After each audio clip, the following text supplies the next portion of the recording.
Bon, j'ai la flemme de lire une histoire aujourd'hui. Alors j'ai décidé d'en improviser une. Sauf que c'est méga difficile en fait. Donc voilà. Soyez pas trop critiques. Ou si, faites ce que vous voulez. Alors, ce soir-là, Maddy, parce que elle s'appelait Maddy, était seule dans la maison de ses parents. Il était à peu près 23h. Son cousin venait de partir, il était censé la babysitter, mais il avait reçu un appel de ses copains qui voulaient faire un bowling, et il s'est dit ok, un bowling c'est cool, c'est plus cool que de garder Maddy, elle fait chier Maddy, elle est petite Maddy, elle arrête pas de parler Maddy, elle m'emmerde Maddy. Donc il est parti et il lui a dit tu vas te coucher et tu fais pas chier. Ce qu'évidemment Maddy n'a pas fait. Elle s'est couchée, elle a fait semblant, il est parti, et puis elle s'est relevée. En même temps, s'abaissile le cousin, il a passé la soirée à lui raconter des trucs d'horreur. Alors Maddy, elle a pas spécialement envie de dormir. Elle est là, assise sur les divans, à regarder une quelconque rediffusion, et elle stresse. Le cousin lui a parlé de vampires, de loups-garous, de morts-vivants, de zombies, et elle regarde par la porte-fenêtre dans le jardin, et elle a la trouille. Elle s'est dit, c'est pas un truc que je vois bouger, là, dans le buisson? On dirait un zombie. On dirait un zombie, putain, non, c'est un buisson. Mais là, près de l'arbre, c'est pas un pendu. C'est pas un pendu qui pend, non, c'est la balançoire, ça va. Enfin, Maddy, elle crève de trouille, quoi. Et elle sait pas quand ses parents vont revenir, ils ont décidé de passer une super soirée bien longue. Elle sait pas trop où, et elle a pas du tout envie d'aller dormir. Enfin, si, elle voudrait dormir, mais elle a trop peur pour ça. Alors elle se met à faire le tour des pièces et elle allume toutes les lumières parce que la moindre zone d'ombre la fait super flipper. Alors elle passe dans la cuisine, elle allume les lumières, elle ouvre le frigo parce que c'est une lumière en plus. Bon, elle se dit que ça va quand même coûter un peu beaucoup. Non, elle se dit que ça va, ça risque de faire périmer les trucs qui sont dedans, donc elle ferme quand même. Mais bon, moi elle a vérifié qu'il n'y avait pas un monstre à l'intérieur du frigo. Elle ouvre les tiroirs, elle regarde s'il n'y a rien, c'est bon, ça va, tout est ok. Elle prend quand même un couteau à beurre avec elle, parce qu'on sait jamais. Elle le glisse dans sa poche, elle continue à marcher. Elle va dans la buanderie, elle ouvre les lumières, elle regarde dans la manne à linge. Elle se dit, ça va, c'est bon. Y a pas de mini-démon à l'intérieur, le mini-démon des chaussettes sales. Ensuite, elle revient dans le salon, là ça va, tout est allumé, elle a tout vérifié. Il y a toujours la porte-fenêtre qui donne dans le jardin, qui la fait un peu flipper, parce qu'elle arrête pas de voir des trucs là par là. Non, donc elle décide de plus trop regarder là pour le moment, parce que c'est trop dur pour elle. Alors elle monte à l'étage, elle va dans la chambre de ses parents, ça va, c'est ok. Elle regarde en dessous du lit, quelques moutons de poussière, c'est tout. Elle passe dans sa chambre à elle ouvre la lumière. Elle pousse un cri énorme, puis elle se ressaisit tout de suite. En fait, elle a eu peur d'un nounours sur son lit. Elle avait oublié qu'elle l'avait mis là, et il était en train de la regarder, comme ça, genre... Enfin, ça va, c'est son nounours, elle le reconnaît, c'est Wilfried. Alors elle prend Wilfried par la main, elle l'emmène avec elle, comme ça... On est plus joli, on est plus fort quand on est deux. Elle hésite à passer par la chambre d'amis parce que son cousin lui a raconté des trucs pas très cool à ce niveau-là. C'est là que lui il devait passer la nuit et il lui a dit qu'il osait pas trop et qu'il allait plutôt passer la nuit sur le divan. Alors elle hésite, elle piétine devant, elle chouine un peu, elle renifle les poils de Wilfried. Ça lui donne un peu de courage et il sort la vanille. Elle aime bien la vanille, m'a dit. Alors elle pousse la porte, elle tâtonne sur le mur, elle recherche de l'interrupteur. Elle a un peu peur de tomber sur une grosse araignée parce que on n'entre pas souvent dans la chambre d'Annie. Mais ça va, elle trouve l'interrupteur, elle l'allume. La lumière clignote un peu avant de s'allumer. Puis ça y est, la chambre est illuminée de partout. Alors elle pousse la porte. Elle laisse bien aller contre le mur pour être sûre qu'il n'y a rien entre la porte et le mur. Ça va, c'est ok. Alors elle entre, à pied. Elle regarde partout, au plafond, sur les côtés. À droite, à gauche, par terre. Non, ça va. C'était vraiment son ombre. Alors elle met le deuxième pied. Ça va toujours. Donc elle entre complètement dans la chambre. Et dans cette chambre, elle est assez spartiate. Hein. Il y a juste un lit avec des draps, quand même. Une espèce de petite armoire un peu moisie, trouvée sur une brocante. Et une porte dans le mur. Une porte... un placard. Et c'est ce placard qui lui fout un peu la trouille parce que son cousin... On va l'appeler Marc, hein, parce que le cousin, ça commence à faire chier. Parce que Marc lui a dit qu'il y avait un squelette dans le placard. Alors, elle le regarde, elle sait pas si elle doit l'ouvrir, elle hésite, elle a pas très envie, elle préfère ne pas le faire, mais elle ne peut pas fermer, elle voudrait fermer la porte, simplement fermer la porte, la fermer à clé, et puis partir, mais elle peut pas fermer la clé, il n'y a pas de clé sur cette putain de porte. Alors...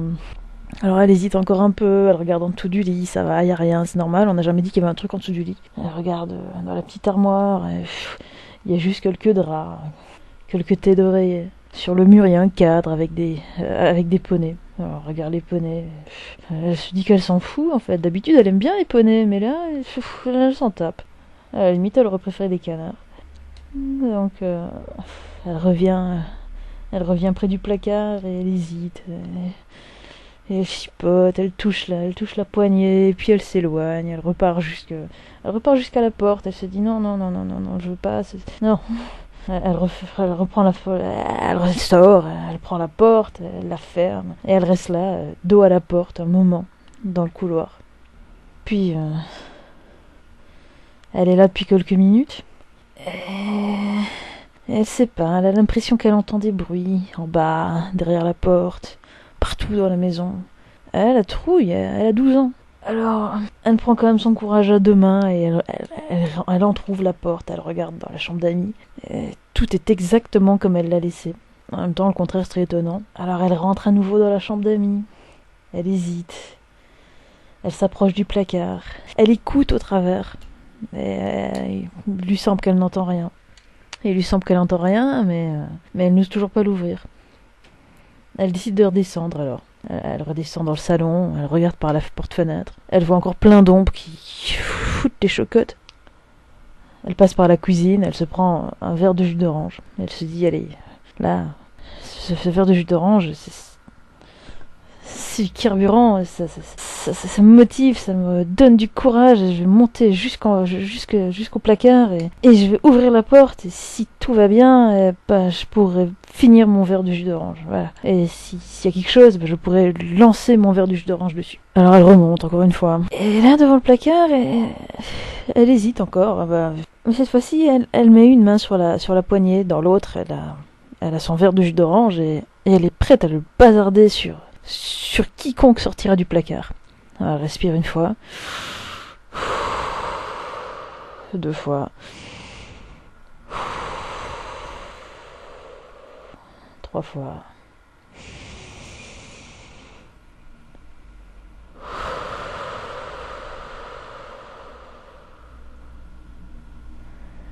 Et là, d'un coup, elle ouvre la porte en grand. Et sans même regarder ce qu'il y a à l'intérieur, elle jette son verre.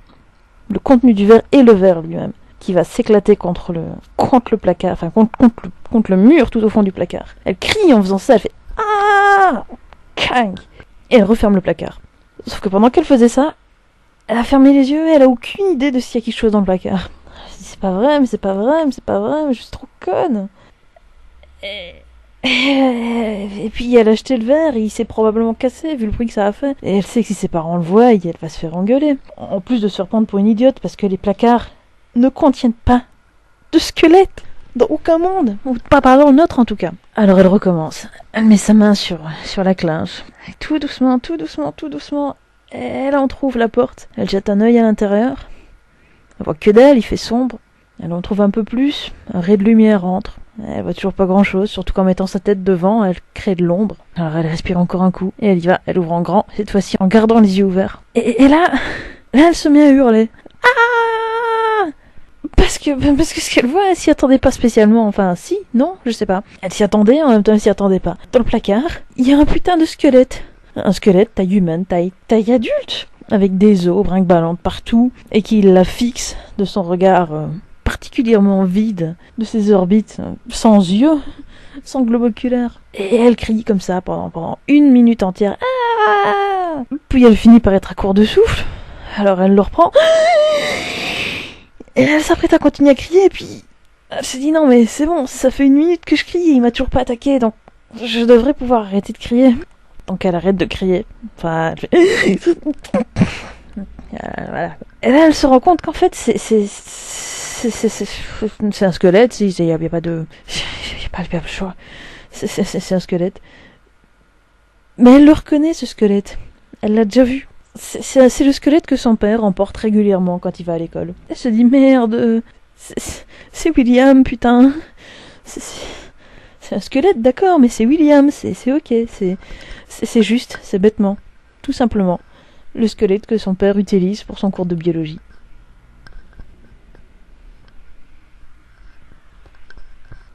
Voilà. C'était ma première impro sur cette chaîne. C'était bien de la merde, je crois. Si vous n'êtes pas d'accord avec ça, vous pouvez toujours le dire. Ça m'étonnerait, mais on sait jamais. Je vais essayer de vous préparer un truc un peu mieux pour la semaine prochaine. J'ai envie de continuer à faire des impros en fait. Et j'aimerais bien qu'elles soient intéressantes. Donc si vous avez des conseils ou quoi, je suis preneuse. Si vous avez envie de me dire que c'est de la merde, bah, vous pouvez passer, mais si vous voulez vraiment me le dire, allez-y. Si vous avez aimé, vous pouvez partager.